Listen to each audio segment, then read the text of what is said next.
Good morning to all my dear students. जैसा कि आप सभी 10th क्लास को हम चैप्टर फर्स्ट का जैव प्रक्रम में पोषण जो टॉपिक था उसमें आप लोगों को कल स्वपोषण और परपोषण अर्थात स्वपोषी और परपोषियों के बारे में बताए थे।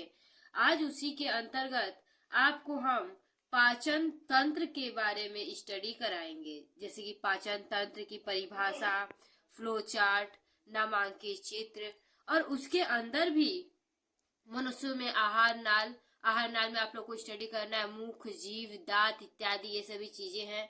और इसके बाद मनुष्यों में पाचन ग्रंथियों ग्लैंड्स के बारे में आपको स्टडी करना है, यकृत, अग्नाशय, लार ग्रंथियां इत्यादि ये सभी चीज भी हैं। तो अब हम स्टार्ट करते हैं। सबसे पहला टॉपिक पाचन की परिभाषा।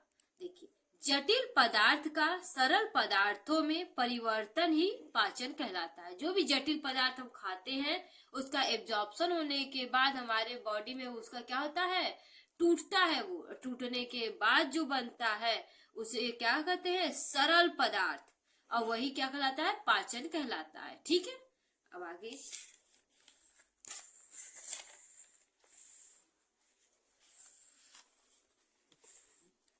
फ्लोचार्ट की बात अगर हम करते हैं तो पाचन जो है उसको दो भागों में बांटा गया है। पाचन तंत्र जो है उसको दो भागों में बांटा गया है। पहला आहार नाल और दूसरा है ग्रंथियां।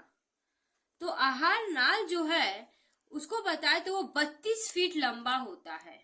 ठीक है, उसका सबसे पहला पार्ट होता है मुख गुहा, उसके बाद आता है ग्रास नली, उसके बाद आता है आमाशय, फिर छोटी आंत, बड़ी आंत और गुदा के बाद वो खत्म हो जाता है। इसके बाद ग्रंथियों में सबसे पहले मुख में आएगा लार ग्रंथियां। ठीक है, जो कि 3 पेयर लार ग्रंथियां होती हैं।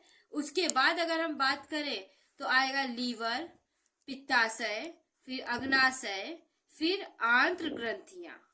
ये फ्लोचार्ट में अगर आप दिखाकर और अच्छे से डायग्राम बनाते हैं और ये अगर फ्लोचार्ट बनाते हैं तो इससे आपको बहुत अच्छे मार्क्स मिलने की संभावनाएं होती हैं। अब हम आते हैं चित्र पर। यह है पाचन का चित्र। जैसे कि कोई भी इंसान या मनुष्य भोजन जब खाता है तो वो सबसे पहले कहा जाता है मुख गुहा में गया। मुख गुहा के बाद उसको हम लोग निगलते हैं तो पीछे एक पाइप नुमा संरचना होती है, इसे फूड पाइप कहते हैं, या फिर ग्रास नली से वो होता हुआ कहा जाता है आमाशय में, जिसे हम लोग स्टमच भी कहते हैं। ठीक है, आमाशय की बात करें तो आमाशय में HCl हाइड्रोक्लोरिक एसिड पाया जाता है और आमाशय को 3 भागों में बांटा गया है, कार्डियक, फंडस और पाइलोरिक। और जो हम कभी जब व्रत रहते हैं तो हमारे पेट में दर्द होता है, तो पेट में दर्द इसलिए होता है क्योंकि फंडस जो पार्ट है उसमें रूजी नामक संरचना, उंगली नामक संरचना होती है, जिसे रूजी कहते हैं, और ये क्या होता है, खड़ा हो जाता है। ठीक है, अब इसके बाद हम बात करें, आमाशय के बाद भोजन कहाँ जाता है, छोटी आंत में जब जाता है तो उस समय भोजन का पाचन नहीं हो सकता, क्योंकि छोटी आंत की जो ग्रंथियां होती हैं वो भोजन यहाँ पर अम्लीय है, तो वो अम्लीय भोजन को एक्सेप्ट नहीं करती हैं, तो उन्हें क्या चाहिए, क्षारीय। क्या से पैनक्रियाटिक जूस का सिक्रीशन होता है। इसके साथ ही लीवर बाइल जूस का फॉर्मेशन करता है, जो कि जाकर गॉल ब्लेडर में इकट्ठा होता है, अर्थात यकृत से पित्त रस का संश्लेषण होता है, जो जाकर पित्ताशय में इकट्ठा रहता है। और जो ही भोजन आता है ये क्या कर देता है, भोजन में मिक्स हो जाता है और भोजन को क्षारीय कर देता है। क्षारीय होने के बाद भोजन छोटी आंत में जाता है और छोटी आंत के 3 भाग होते हैं, ड्यूडेनम, जेजुनम और इलियम। इन सभी में से होते हुए जाता है तो इसमें आंत्र ग्रंथियां पाई जाती हैं, जो कि जितने भी न्यूट्रिशन होते हैं उसका एब्जॉर्प्शन करते हैं।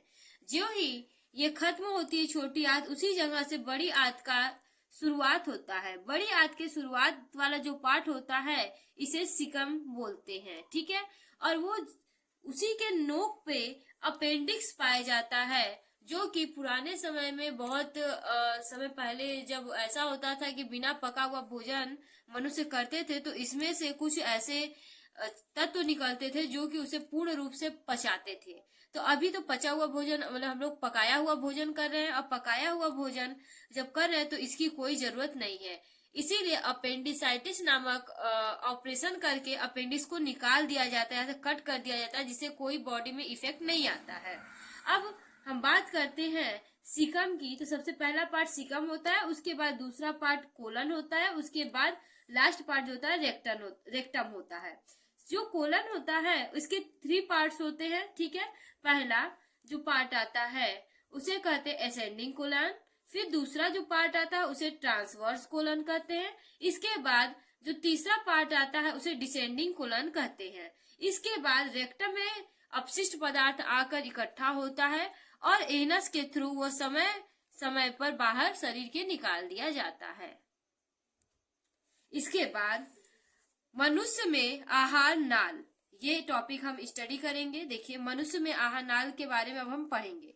आहार नाल एक कुंडलित संरचना है, ठीक है। आहार नाल जो है वो बहुत ही कॉम्प्लेक्स स्ट्रक्चर है, जिसकी लंबाई, अगर हम लंबाई की बात करें तो 8 से 10 मीटर होती है, ठीक है। यह मुख गुहा से प्रारंभ होकर, मुख गुहा जहाँ से आप भोजन करते हैं वहां से प्रारंभ होकर मल द्वार में खत्म होता है। यहाँ पर आ गया, देखिए, मुख गुहा से ये स्टार्ट हुआ और लास्ट में मल द्वार अर्थात ये एनस पर आकर क्या हुआ, गुदा के पास खत्म हो गया। इसके बाद अब हम सबसे पहले पढ़ेंगे मुख गुहा। मुख गुहा आहार नाल का पहला भाग है जो ऊपरी तथा निचले जबड़े से घिरा होता है। अगर हम मुख गुहा यानी आपके बकल कैविटी की बात करें तो वो क्या है, मुख गुहा जो है आहार नाल का सबसे पहला पार्ट है, जो कि क्या होता है कि आपके ऊपरी और निचली जबड़े से क्या होता है, घिरा हुआ होता है।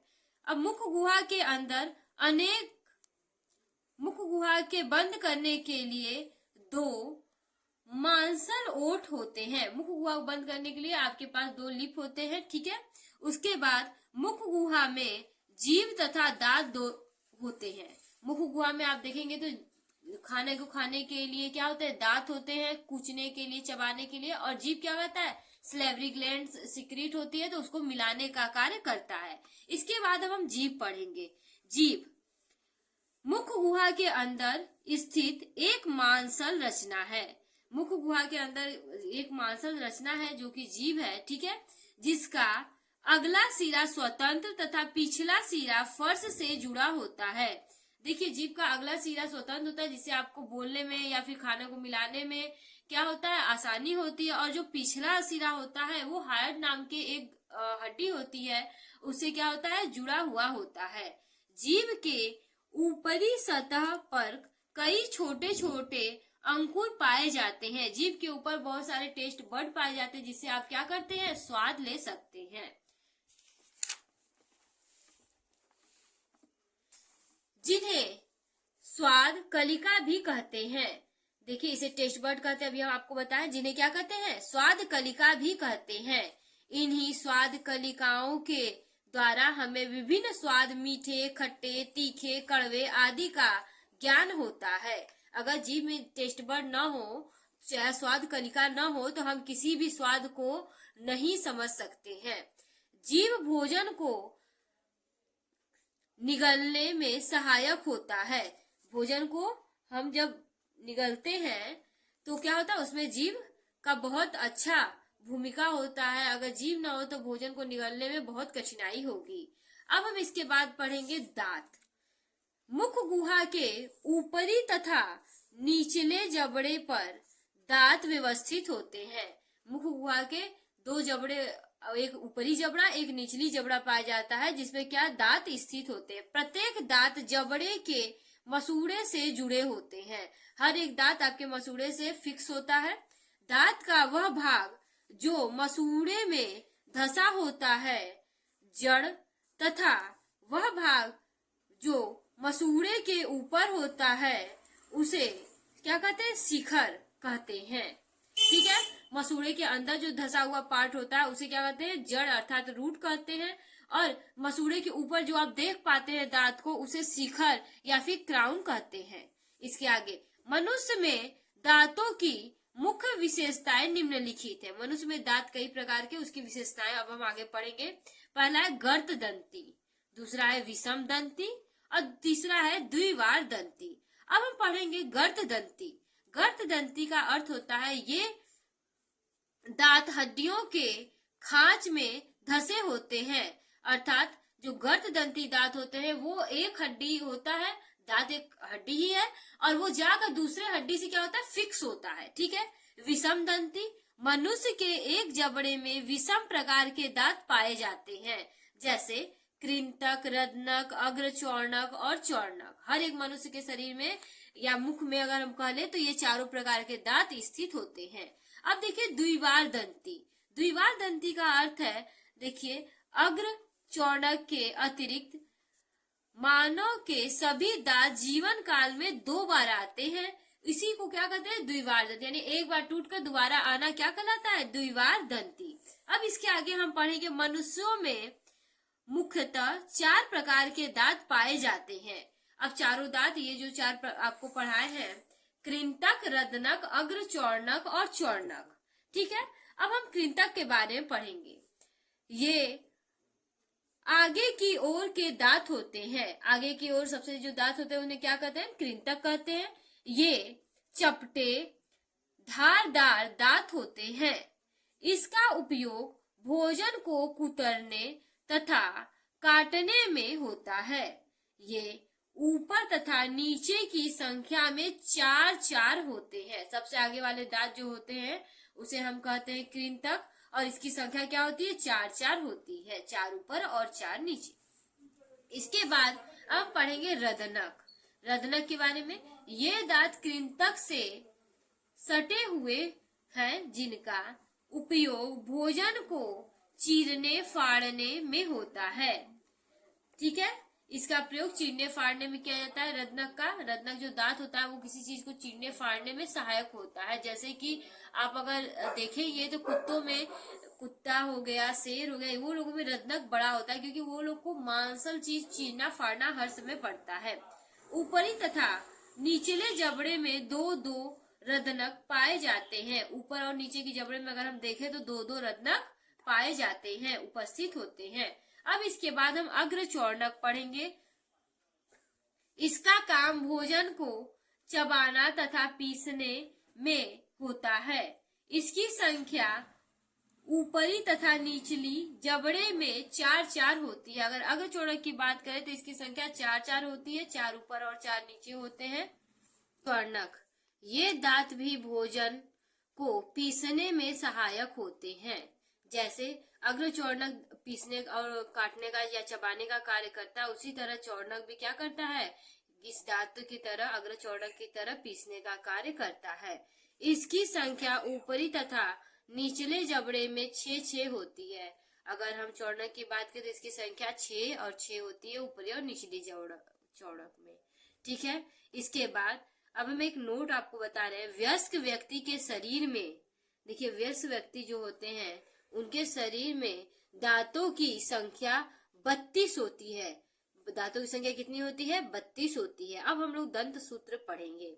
मनुष्य का दंत सूत्र, मनुष्य का वयस्क, अगर हम बात करें वयस्क मनुष्य का दंत सूत्र तो इंसीजर जो होता है, इंसीजर को कृंतक बोलते हैं, उसकी संख्या 2/2 होती है। फिर उसके बाद कैनाइन जिसे रदनक बोलते हैं वो 1/1 होता है। प्री मोलर 2/2 होता है। मोलर 3/3 होता है। और ये ऊपर भी होता है नीचे भी होता है तो वो इंटू क्या होगा, 2 से हो जाएगा। तो इसकी संख्या हो जाएगी 16 × 2 = 32। ठीक है। इसकी संख्या 32 हो जाएगी। अगर हम छोटे बच्चों में बात करें, शिशु में, तो उनकी संख्या यानी इमेच्योर जो होते हैं, इंसीजर की संख्या 2/2 होती है। केनाइन की संख्या 1/1 होती है। प्री मोलर उपस्थित होता है अर्थात अब्सेंट होता है, नहीं पाया जाता है। मोलर में देखिए विजडम टीथ नहीं पाया जाता है, विजडम टीथ के अलावा 2 मोलर पाए जाते हैं। ठीक है। इसकी इंटू करेंगे 2 से और वो कितना आएगा, इंटू जब 2 से करेंगे तो फिर आएगा यहाँ पे 10 और 10 × 2 जब करेंगे तो ये आएगा 20। यानी कि छोटे बच्चों में दांतों की संख्या कितनी होती है, 20 होती है। अच्छा, कभी कभी ये क्वेश्चन पूछता है नवजात बच्चों में दांतों की संख्या कितनी होती है, तो उसका आंसर होगा 0। ठीक है। अब हम पढ़ेंगे इसके बाद उसको नेक्स्ट वीडियो में। ठीक है। आप लोग नेक्स्ट वीडियो जरूर देख लीजिएगा इसके बाद वाला, क्योंकि इसके बाद का सेकेंड वीडियो में आपको हम ग्लैंड्स के बारे में बताएंगे। Okay, thank you.